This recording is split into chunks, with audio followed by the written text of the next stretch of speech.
John Schmick. Thank you very much for coming in today for the podcast. My pleasure. Thank you for having me. It'll be fun. Yeah. Book recommendation? You remember one? Yeah, I've been thinking about it. That's a tough question. Very tough Tall question order for an English teacher. It is. And I guess the one that's been sticking out for me recently, we just finished reading A Tale of Two Cities and in my freshman English class. And it's the first time we'd read that in a while, in my class at least in a while. So it was fun to revisit it this year. And I think there are just so many timeless lessons about redemption in that novel that it's been resonating with me lately. When did you start teaching Tale of Two Cities? Well, it was a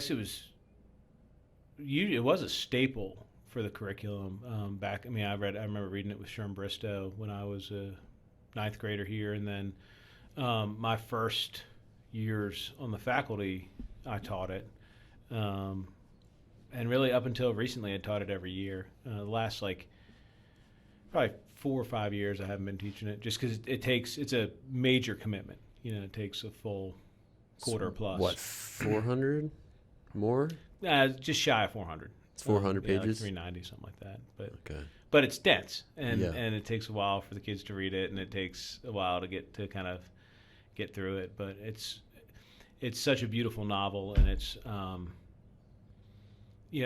think it's very rewarding because it is so challenging, right? And so the first 80 pages or so, you don't have a clue what's going on or how anything's connected, and then by the end of the novel, it really all comes together. So you're gonna have to remind me, because it's been a while since I don't know if I read the whole thing, but I've read parts of that book, but I don't even remember really what the book is about. Tale of Two Cities. You've got the backdrop is the French Revolution, and you have characters who get caught up in that wave of social upheaval, and it's really, I think, a beautiful tale. That the protagonist, Sidney Carton, is such a fascinating character to me, because he's and I think I love discussing him because he is he's seen as such a deadbeat and kind of a loser, and he's one of these guys who has tremendous potential but never lives up to it, and he's clearly battling depression, which he masks with alcoholism, and he's able to resurrect himself from that kind of downward spiral through I guess acknowledging his love of Lucy Manette, which is it's unrequited romantic love, but she inspires him to be a better person, and he's able to he loves her unconditionally, and sacrifices his life to save her husband, so that she'll be happy. So you read that with Sherm Bristow? So you were in Sherm Bristow's? I was, yep. I just posted the podcast we did last week with Sherm Bristow. So that's awesome. What was he like as a teacher? He was wonderful. Yeah. I really liked him. He was also the football coach when I was here, and athletic director, and he was just a great guy. He did everything at this school. I mean, he did. He held so many different positions. He did. Yep. And he was the head football coach my senior year, which was a really neat experience. And that was a fun, a fun team. I think in a lot of ways we were not successful. In fact, I think we ended up with a losing record, if I recall correctly. But it was a neat experience. I was thinking about it recently, and it was Sherm's last year as the head coach, and Nick Schloter, Sr., it was his last year as a coach too. So there's 2 Gilman legends coaching that, and then of course Johnny Foreman was there, which is always a treat. Wow. Yeah, I've been thinking about senior year a bit, because I have second semester seniors right now, and I'm thinking about just the end of their senior year and all that kind of happens. They were talking about the prom a little bit today, and they were talking about graduation and graduation parties. and it made me think about like what your, I guess, senior year or memories of your senior year were like when you were a student at Gilman.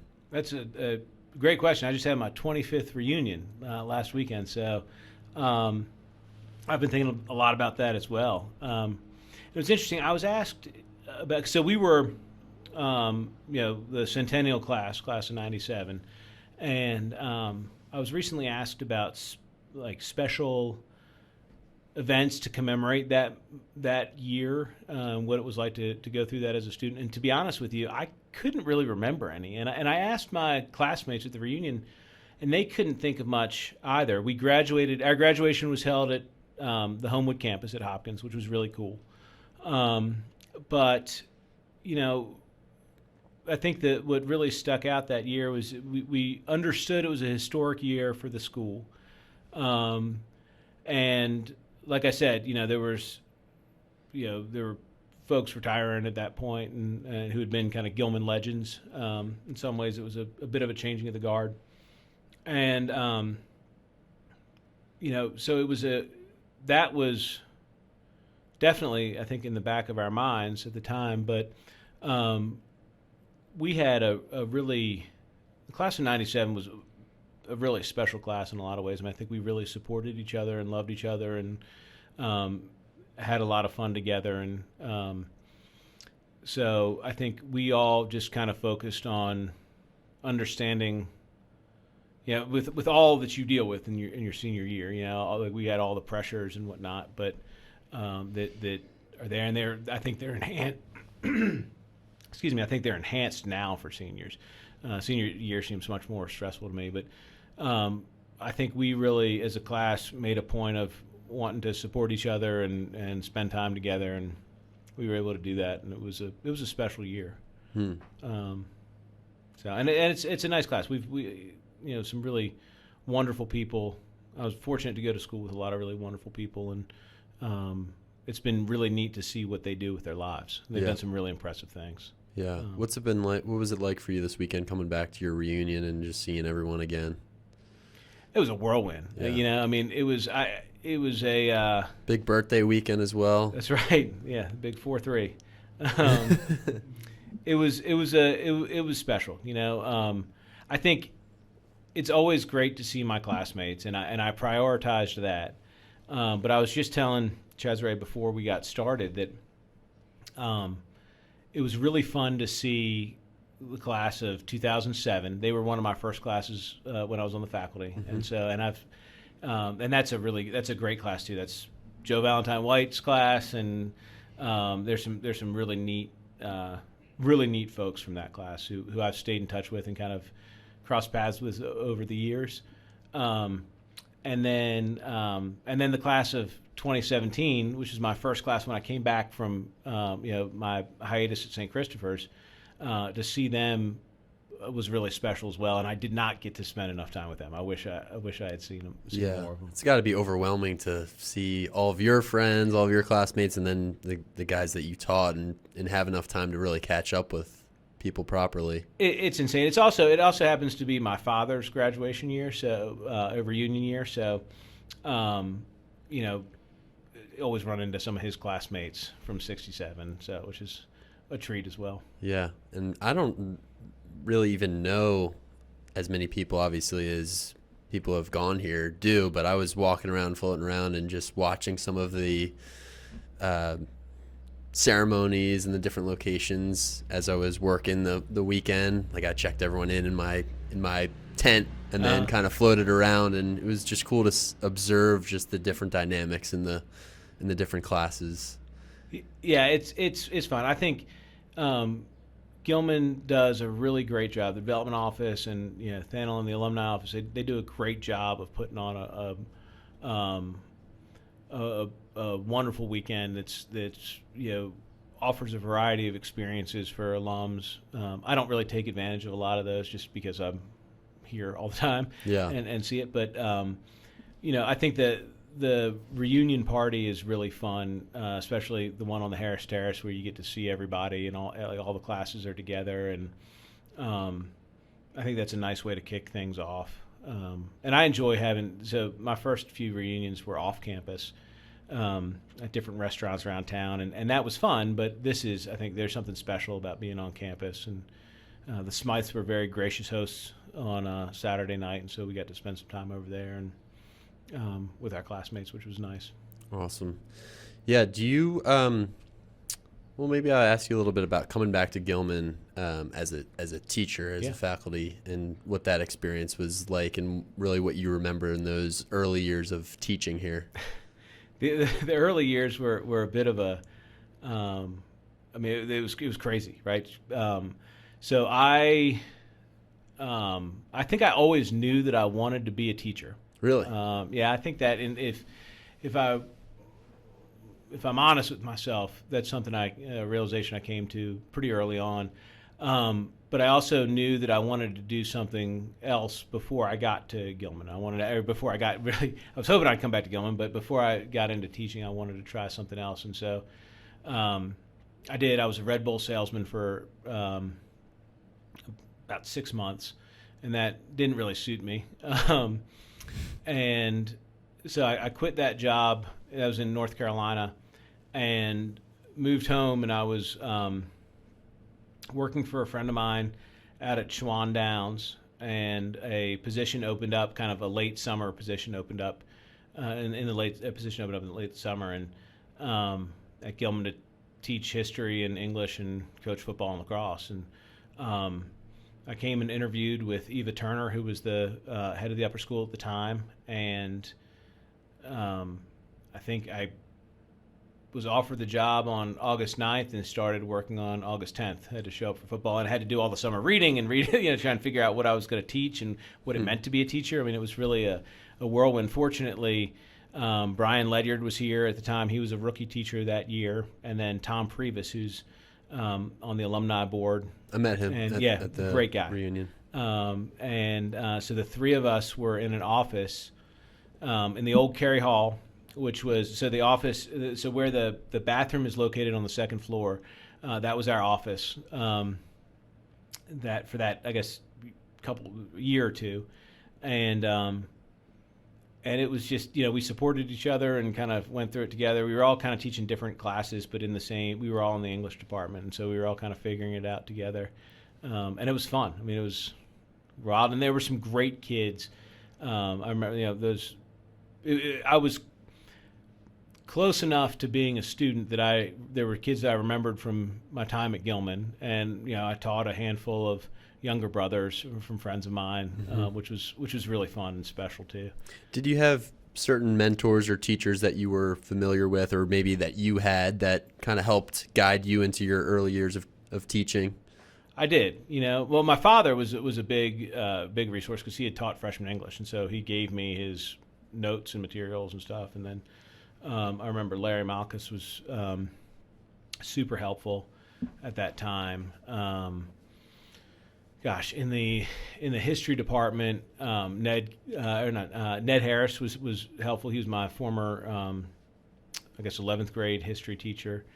But Mike Kelly was also teaching 9th grade world cultures, and so he was helpful as well. And it was neat. Anton Vicio, who's my advisor, was still in the faculty at that point, and so it was fun. It was really special to have an opportunity to work with him. And it was a neat time. It really was. It was hectic. A lot of late nights. This was before they armed Cary Hall, so you could stay a little bit later into the evening, and I did. Yeah. I had to do that a fair amount, but it was a great experience, and I'm glad I had it. It was a good way to start my teaching career. I also recognized the benefit of leaving. I left for about 8 years, and I think that was really formative for me as well. Going to another school, a place where I wasn't the other Mr. Schmick, because my father, was still in the faculty at that time, and I didn't stray too far. The school that I went to is down in Richmond. It's a boys' school, St. Christopher's School. It's very similar to Gilman. In fact, Gilman's first chaplain left and started the school. It was Dr. Chamberlain. He started the school in Richmond. So, and there were a handful of old or former Gilman teachers there on the faculty as well. So it was fun to reconnect with them. Love to hear you talk a little bit about maybe how your dad influenced you in terms of how you decided to become a teacher and a coach, and maybe his role on you as you grew up, like at Gilman as a student and then deciding to come back. Sure. It's interesting.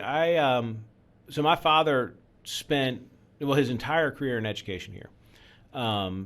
He had a job. Forget what he was doing. He worked in broadcasting for a little while, and then came over to Gilman shortly before I was born, or maybe right as I was being born. And so growing up, I was kind of always underfoot with him at Gilman, right? He'd kind of dragging me around, and I remember spending a lot of time with him, going to games, and got to even before I was a student here, got to know some of the teachers, and so I felt somewhat at home here, right? And then I think while I was a student here, we spent a lot of time talking about Gilman. And in fact, we still, I think probably if you were to look at like look at our conversations over the years, the majority have been about Gilman and, things that are going on campus and things that are great about the school. A lot of what's great about the school, but also, a lot about what can change and what maybe should change. And so in that sense, I'd say that Gilman has been a pretty central part of our relationship, pretty important part of our relationship. But it was fun. It was great to have him around. I remember I was a little worried just because I didn't know what it would be like to go to school with my dad. But by the time, and he was the dean of students for a long time. When I got to the upper school, he transitioned to the admissions department, and so that made life a little bit easier on me. I think it would have been tough to have my father as the dean of students, and in some ways it was, right. Like he was pretty well versed in the antics of teenagers, but by the time I got to the upper school, so it was hard to pull anything past him, and which was, I guess, ultimately to my benefit. But it was fun. I loved being able to like swing by his office and check in with him, and riding to school with him was really special. Had a lot of time. It was just it's one of those things you don't necessarily realize in the moment, but we spent a lot of time together and just had that time to talk and shoot the breeze, and it was very, very special, and something that I'm very grateful for that experience. Mm-hmm. And then coming back and being on the faculty with him was also really cool. I mean, like he literally, I was teaching. We're doing A Tale of Two Cities.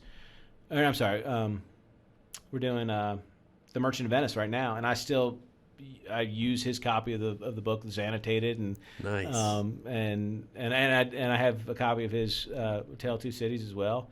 I still use some of his ideas and lesson plans, which is pretty cool. And it's fun to discuss that literature with him, see what he remembers, because he taught it for a long time. But so that was neat as well to have him as a colleague and to kind of work with him as an equal. So he taught the same English course that you now teach primarily, or is it pretty? Are there major changes, or is it pretty similar still? The curriculum has changed some, but I mean, we still, I think that Merchant of Venice, and the Merchant of Venice and A Tale of Two Cities, Fences. I still have his copy of Fences too, so it hasn't changed all that much. And we've added, Everything I Never Told You and the Laramie Project, which have been great additions, I think, to the curriculum. Good upgrades. Nice. So how has Gilman, do you think, changed over your time here? Maybe, growing up, going to school here, and then coming back and teaching, and now today, 2022, like how has school life and just the place maybe changed or been enhanced in any way? That's an interesting question. I mean, I think the school has. I mean, obviously, my perspective on the school is very different now than it was when I was a student here. But the school has definitely changed. It's grown. My graduating class was, I think, 90. I think we had 94 in my graduating class, and now it's 124. We only had 2 5th grade homerooms when I was in 5th grade. My son's going to have 4 next year. There'll be 4 homerooms in the lower school. So then we didn't have a kindergarten or a pre-K when I was a student. So things have definitely changed in that size. It's a larger school, I think, and that provides definitely some benefits, but also some challenges in terms of getting to know people and getting to know students. But I think that the school has also become a kinder place in all the right ways. I think that there are more paths available to students now than when I was a student. I think you were kind of, for the most part, you were either going to go kind of the athletic route or or more of the artistic route. And I think that we were able to. I think boys have more opportunities to blend those two. It's not perfect yet, but I think there are more opportunities to blend that. I think they're. I don't know. I'm very impressed with the students we have here today and all that they are able to do and all that they juggle. I Right. think there's a lot on their plates. Yeah. I look at the student body president, and I held that role as a senior. It's a very, very different job today than it was when I was a kid. Or at least these boys do a lot more than I did, and they do a much better job of it, which is cool to see. Did you campaign? Like, was there a student body president campaign? Did you have to make a speech for that role? I gave a speech. I remember giving a speech. I don't think we had to answer questions. I think it was the same. There was the same voting structure, and the senior vote was weighted over the freshman vote. But it was. I remember, writing a speech on index cards and delivering it, and that was about it. Promise no less homework for all everyone. kinds of stuff. All kinds of holiday promises. More dress down days. More dress down days. Lots of dances every weekend. Yeah, that's how you appeal to the masses right there. Yeah, I was student body president in high school, and I don't even think I had to give a speech. I think it was just like you put up your flyers, and it's you get people to vote for you, and I don't know. I like how there's a public speaking element. Like Mac is up there every day speaking to the entire student body. I think that's so important. Yep. They see him, and he has to be on his game every day. It's what the job is. Yep. And he does a very good job. He does. He is a very impressive student body president. Yeah. So. Yeah, he's we had him on the podcast too, and he's just impressive all around, I'd say. And I think it's so true that students these days are like chock full of things to do, responsibilities. I was just talking to my junior class, and there's a girl in there, and she's got the musical coming up next week, and then 3 or 4 APs next week, and it's almost too much at times, but that somehow they figure out how to juggle it all and manage it.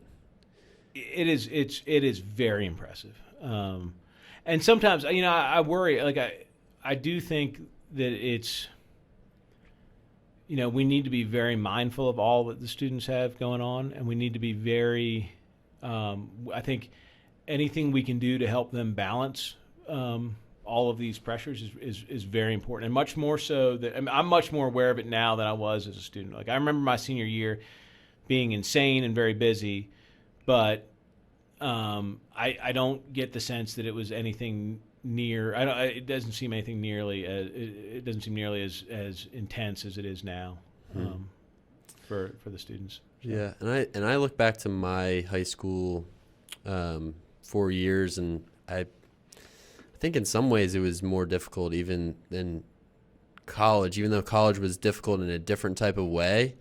But high school, I had a job. I had the same AP tests and AP classes, and just the day is not long enough to fit all of this in. Whereas in college, you've got a little bit, seems like some more time to control things on your own.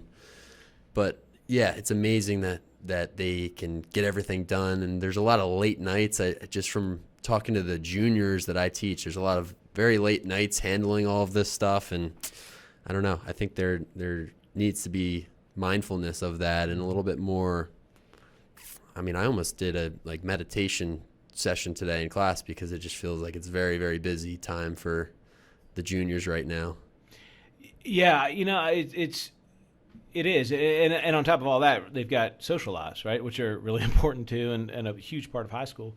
And it's funny. I was thinking about that today because I feel currently I just have a lot going on, right, and trying to think about ways to prioritize my obligations and I think it is.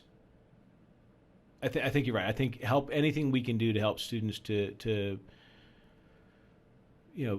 sort through that and deal with the pressures is really important. And a lot of times, I think what can be most beneficial is like just time to do those things, right? Time to kind of catch your breath and relax and kind of and get caught up, right? Yeah.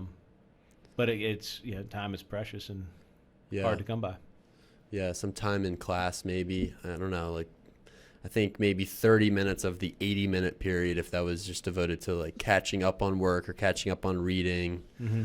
Just trying to build, not all the time, but just some days, when you feel that. I felt that a little bit today in my class, that just a little bit more time to just do some work. Yep. In school, because they do. It's not like they're going to mess around when you give them that time. They're actually going to put it to good use, I think. But I don't know. Yeah, no, I agree. I think that can be really important. I mean, I look at what I want to accomplish with, especially my freshman, right? The freshman year ends really early this year.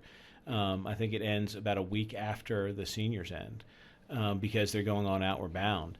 And it's going to be a race to the finish line to finish. We have one more play left. And it's an important play. It's the Laramie Project, and I want to read it, and I want them to do this. And but it's also, I'm mindful of the fact that there's a lot going on, and I'm asking them to push through this and and keep telling them that once we're almost there. Right. I think seeing the light at the end of the tunnel is really important, and knowing that they'll have some time to kind of relax. Not necessarily on their expedition, but afterwards. What is the expedition that you guys go on? So the boys, for the last I don't know how long we've been doing it, maybe 8 years now. We send the entire freshman class on a 5-day backpacking expedition. No phones. No phones. No electronics. And they're on the Appalachian Trail. There's a 75-mile stretch that Outward Bound uses for their course, and it runs roughly from the northernmost point is Boiling Springs, Pennsylvania, which is the halfway point of the AT, I believe, and then the southernmost point is kind of South Mountain area. West Harper's Ferry is probably the closest landmark. That place is awesome. Harper's Ferry. It's beautiful. The whole trail is beautiful, and it's I think. Yeah, and they'll basically what they'll do is they will backpack roughly 25 to 30 miles, depending on their course and how they're doing. There's some ways to kind of, I think there are ways to make a few little adjustments, but for the most part, that's what they do. They spend 5 days doing it in groups of about 10 people with 2 instructors, 2 like highly trained, really competent outward bound instructors. They spend half a day rock climbing, and that's usually where I'm able to catch up with classes or with groups and see them, catch them on their climbing days. But and that's also the one time when they're likely to interact with another group from Gilman. But the rest of the time, it's funny, they're just kind of all spread out and with themselves. What have you really seen like happens on this trip that helps the boys kind of get to know each other better, or just reflect on the year or their time at Gilman so far? So it's interesting. I'm not really with the boys, and so I don't necessarily get to see them in action. And this is one of those things where, and then of course they finish and they're done for the year, so they go off for summer, and so that's one of the downsides of this. I wish we had some time to kind of debrief and talk about it afterwards, but we're fortunate to be able to do this when we do it, and that is what it is. But I have witnessed guys. I've listened in on some of their reflective periods after like the climbing or at the end of the course, and I mean, last year there was a group that they do like a very simple ceremony at the end of the course when they're back at the headquarters in Leakin Park. And last year did the little ceremony, parents are there and everything, they saw it, and then the boys just kind of huddled up, and we were crying afterwards. I mean, they'd really developed a tight bond, and weren't really ready to leave each other, which was really neat to see, right? And that's coming out of the pandemic, right? Because we weren't able to do it in 2020. And then, I've watched guys. I remember one boy on the climbing wall it was at Schaefer Rocks, and he got about halfway up and then decided to climb down. And as soon as he touched the ground, he was like, I quit too soon. I should have. I got to go. I got to finish this. And it was one of those things where they, I guess, maybe gotten there late, and he ran out of time. He didn't get to go back up on the wall. And in their reflection after that experience, he lamented the fact that he had given up and hadn't pushed himself through that. And that was something that was kind of weighing on him, which I think is that kind of self-awareness and reflection is important for freshmen to understand that. I've seen groups with boys who, I was a little bit worried about the chemistry, and one group in particular, it was one of the groups from this current senior class. Watching them and the way they were supporting each other was really neat, and hearing from their instructors how they supported each other, and this one boy who I was a little concerned about had become kind of a mascot, and they were like, very clearly laughing with him and supporting him, making sure he was doing all right, and like pushing through, and that was really cool to see. It was really neat. That's what you want, right? And so that's a hard thing to, it's one of those things you kind of need to witness in order to understand. And we're not always going to witness those because of the nature of the experience. But I do think it's really important. I think it's important for boys who are, I think it's okay for boys to be nervous about it going into the expedition, and they'll have, we'll have a meeting to kind of explain everything that they're going to be doing. And Outward Bound does a really good job, I think, of building group rapport early on.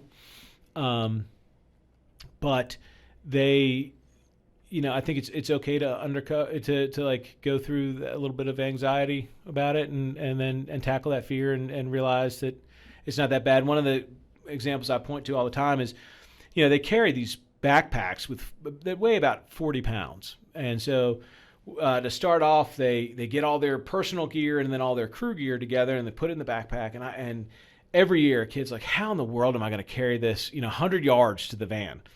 And at the end of the course, they will, you ask them how they did and, how far they went, like they have this push day where they go, it's an extra long day. And, they'll say, oh, we went 12 miles, but it was, in the rain, but no big deal, and just kind of there's a sense of pride and confidence that you can definitely see right afterwards. That's awesome. Yeah, ninth grade is the perfect time to do this type of thing. It is. We are very, very blessed to be able to do this. It's a massive undertaking, and it's a great gift to give our students, and a good way to kind of help them frame the rest of high school, right? I don't feel like we really, we don't use a whole lot of like outward bound jargon and logo, whatnot.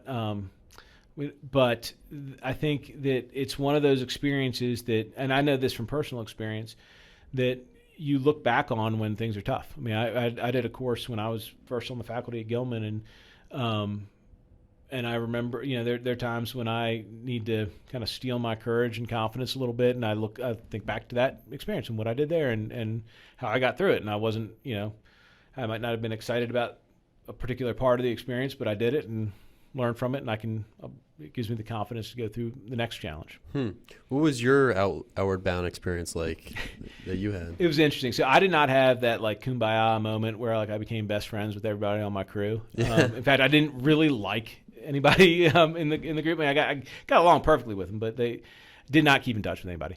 I was in Washington State. I wrote a grant, and so I went sponsored by Gilman for an educator's course, and we were paddling on Ross Lake, and then we hiked up to the top of Desolation Peak, which is, if you've read Kerouac, yeah. Dharma Bums. I have not. Oh, I've read. Yeah, I have read Dharma Bums. Yep.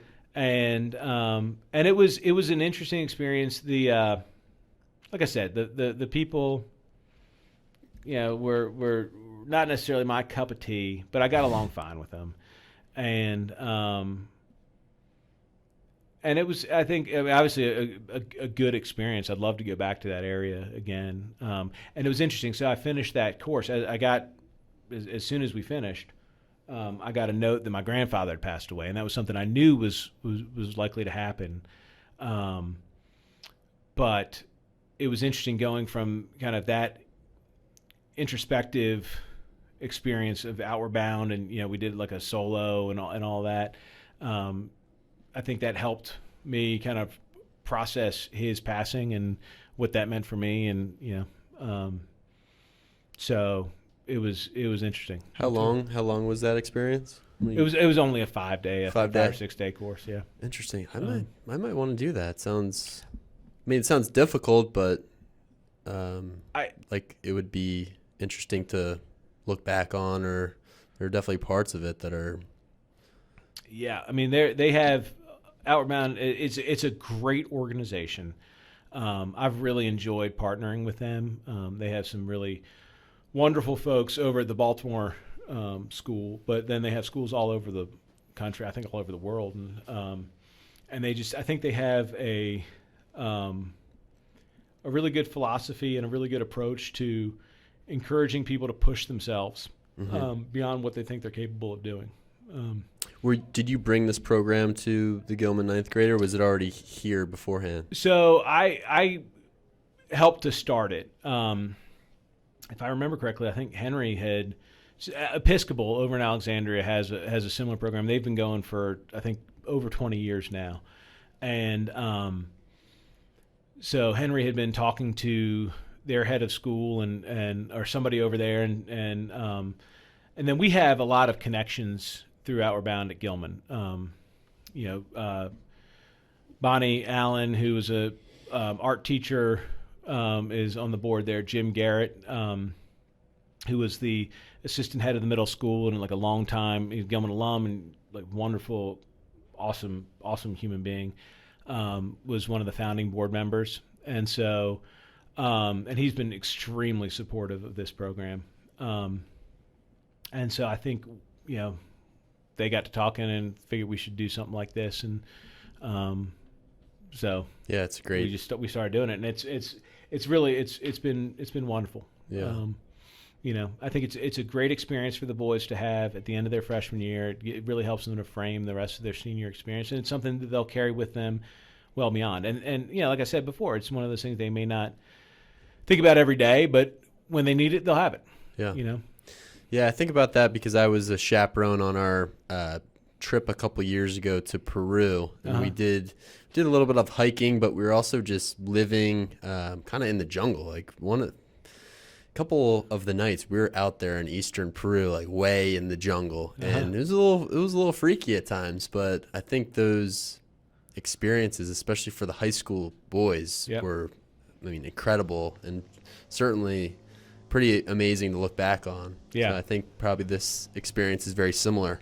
Yeah, it is. You can't help but bond with your classmates. When you are living so closely together, making decisions together. That's one of the things that's so great about it, right? Like when they start off, the instructors are really guides, and they are they teach them how to set up their tarps, and they teach them how to prepare the meals and do the dishes, and how to be sanitary around the campsite, and also the navigating piece, right? Like, this is where we're going. How do you read a map?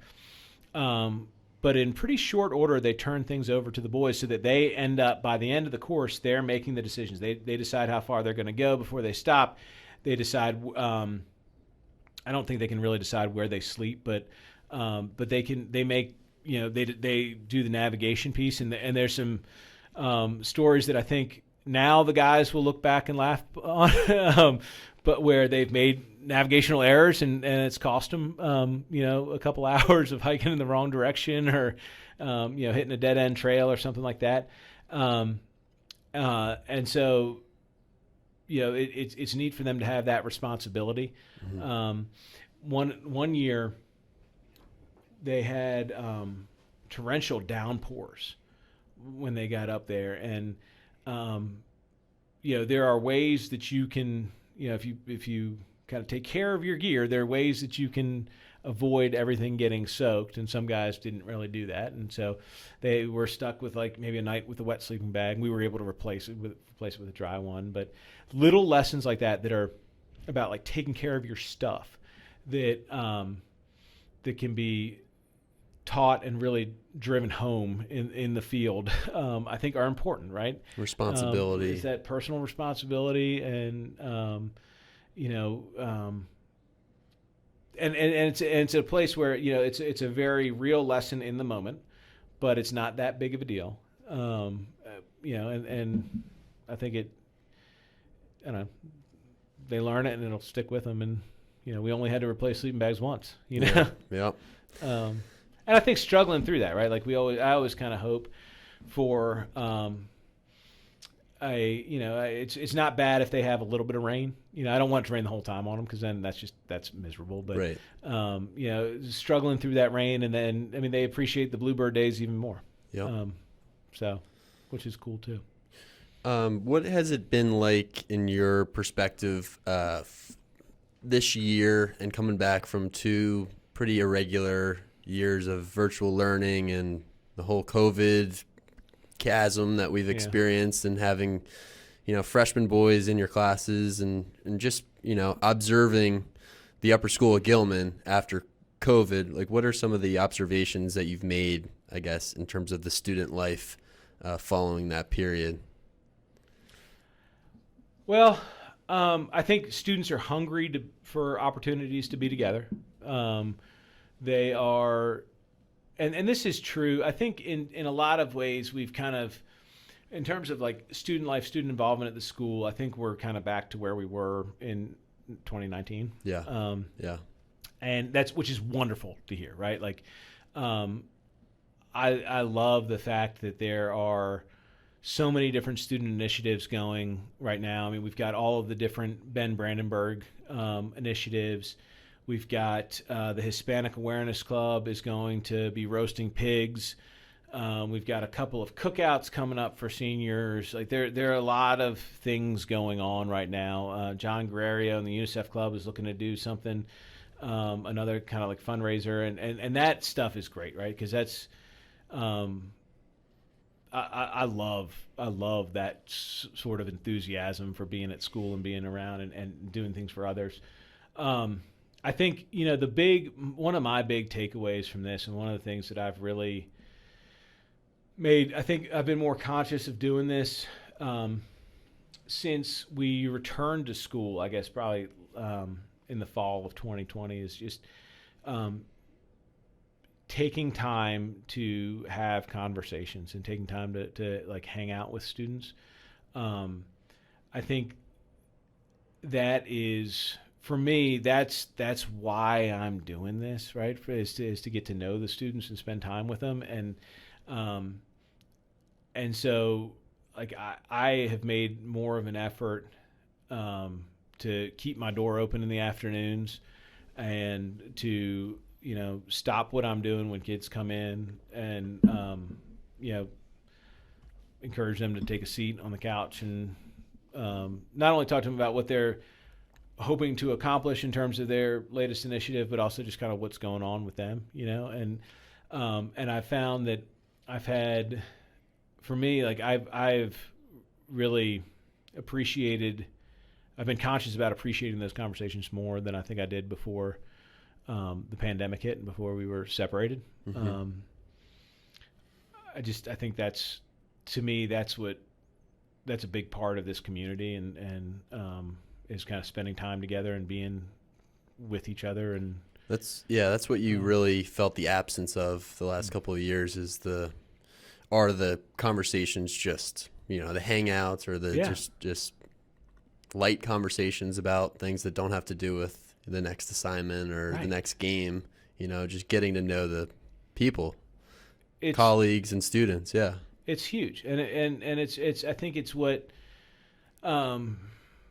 that's what makes this place so wonderful, or the relationships and the people that are here.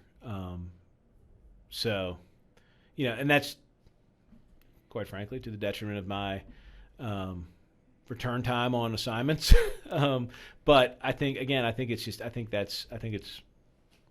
important, and I love hearing what the guys are up to, and especially the seniors. I think as I'm starting to notice some nostalgia from seniors as they're coming towards the end, and I remember feeling that way, and so and that's good, right? You want that. You don't want them running out the door. Yeah. Do you feel like any of so I've been talking to my senior class a bit, and do you think any of the traditions or the things that typically we do as a community at Gilman have been maybe lost or forgotten about in the last couple of years? Because they've been saying that, the freshmen or the sophomores, they don't really know like what we do here, because the seniors, the last time they were on campus in a normal setting, were sophomores watching the older guys, and now the freshmen and sophomores now were in middle school, so they don't really know some of the things that typically happen, or traditions, things that happen in assembly maybe.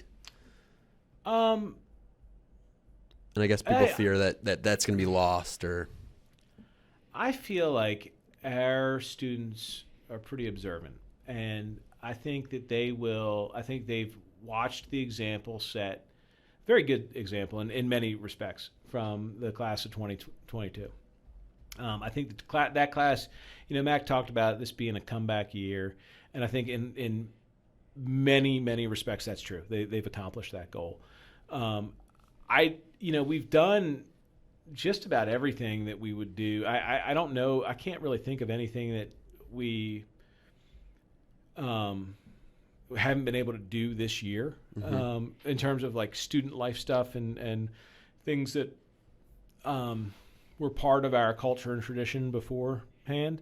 And so I think look, at a high school, traditions last, only so long for the most part, right? Like there's some that kind of stay, but then there are other things that will eventually fade away as seniors put their stamp on things. And so I don't think that this year has been shortchanged in that regard at all. And I think that I'm hopeful. I mean, I guess time will tell, but my guess is the class of 23 is going to pick up the torch and carry it on, and we'll still do much of what we did. I don't think the school's going to look all that different from 2019 as moving forward. There are. I mean, there hasn't been anything this year. I mean, aside from like having dances outside, but when that's going to change anyway. We're going to go back to the Lumen Center next year because the 10 will be kind of gone. better outside, I would guess. I prefer it, although everybody got sick at the last dance. So I don't know. Yeah. No, I mean, I think I don't worry about tradition changing. I mean, you look at this school, 125 years old, and I think the core of the school has remained very solid, right? And in terms of like Gilman students being ones who are hardworking and who are driven to be successful. Gilman students will come through for you, kind of, in whether that's in the classroom or really, most importantly, kind of when the chips are down and they need to support each other. I think Gilman students do a really good job of that, and that's been part of our tradition, certainly for as long as I can remember, and I think that's going to stay. COVID didn't mess with that too much. Mm-hmm. Do you have a favorite tradition at Gilman that you remember most fondly or feel like is central to the school? I think my favorite tradition now might be the turkey tango. Turkey tango is amazing. And I love some turkey tango. That wasn't a tradition when I was a student here. I love all of the excitement around the Gilman McDonough game. I think that's a lot of fun. And that Spirit Week, for as crazy and insane as it is, I think is a lot of fun and is important for the school. I'm a big fan of I like the graduation weekend. I really like how we have, I think we've hit a nice pattern, and we've had it for a long time, but where we have I think now because of the kind of the shift in graduation, I like how we go from prom, and we start prom with like a kind of an informal gathering of the students and their families. Families are invited to the first hour, little reception on the Harris Terrace. I think that's a really nice way, kind of a casual way for folks to begin that celebratory weekend. And then, baccalaureate, I think is a really nice service. And then graduation, I think that sequence is really, I know it's insane and busy, and there's a lot of work that goes into it.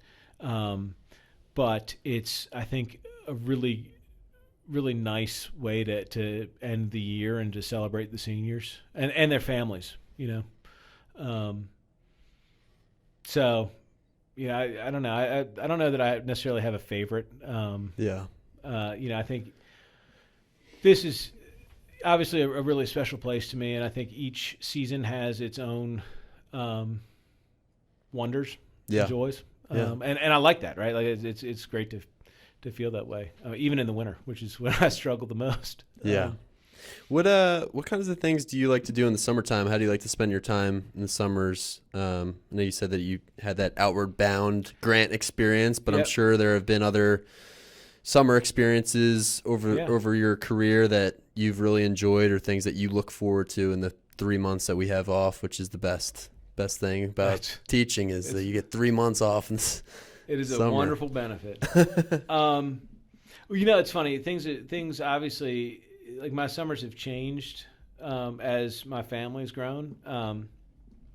But we have we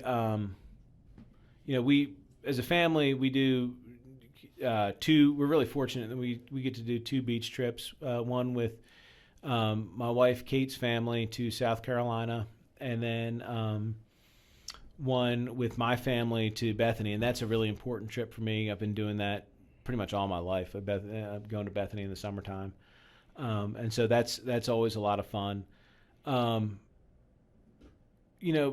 This summer I'm going to be working out at Schwan Downs. Every couple of summers I'll work out there. I haven't done it recently, but for a while I was doing it every summer, and that's a really great time for me. I cut grass the entire, while I'm out there, and listen to books on Audible and podcasts. I'll catch up on Path to Follow episodes this summer, but so I'm going to be doing that this summer, and I enjoy that. It's like mindless in some respects, and I'm outside, and that's a beautiful, beautiful piece of property.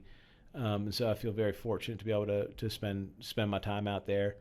And then I also, over the last, decade or so, have tried to spend as much time as I can with my father-in-law, who has a place on the Eastern Shore, and doing much the same stuff, cutting grass and clearing around ponds and whatnot. And that's that shift in work is, I think, really healthy for me and good to. It's something I really enjoy, kind of strong back, weak mind kind of stuff. But it's very therapeutic, and I try and do that as much as I can. That's what you need, after a full year of using your brain every day. Yeah. And I still, and the nice thing about it is, like, I'm still thinking about Gilman, and I'll still be thinking about stuff to do, but it's just, different context, and I don't know. I find that to be pretty enjoyable, and they're both in beautiful places. So yeah, it sounds great. Yeah, it's nice. Maybe last question here: if you were to interview somebody at Gilman, or you'd like to know a little bit more about one person at the school, alumni, previous faculty, even students, who would you like to hear more from? Are you thinking like a suggestion for? Yeah, suggestion for. Man, that's tough. So maybe a couple.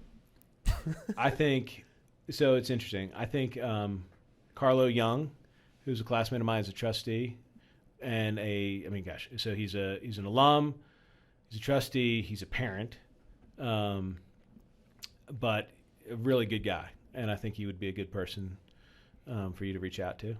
I think my father would be fun to have on here. I think he'd enjoy doing it. Man, there's so many people. Trying to think. I was thinking it was interesting when you asked me to come on here. I was thinking of all the other people who were much more interesting than me, who would be fun to have here. And now I'm like drawing a blank, but well, those are two great ones, and I've definitely been meaning to get your dad on here. But yeah. Yeah, I'd look at Carlo too. Not to take anything away from my dad, but yeah, I would love to talk to him. He's a really interesting guy, and has done a lot for the school. He's like one of the founders of Jabali, and has just been super involved, and he works for a company that provides, I'm not gonna get this right, but it's like he provides online platforms for universities so that you could be a nurse in like Bozeman, Montana, and get a nursing degree from Georgetown. Wow.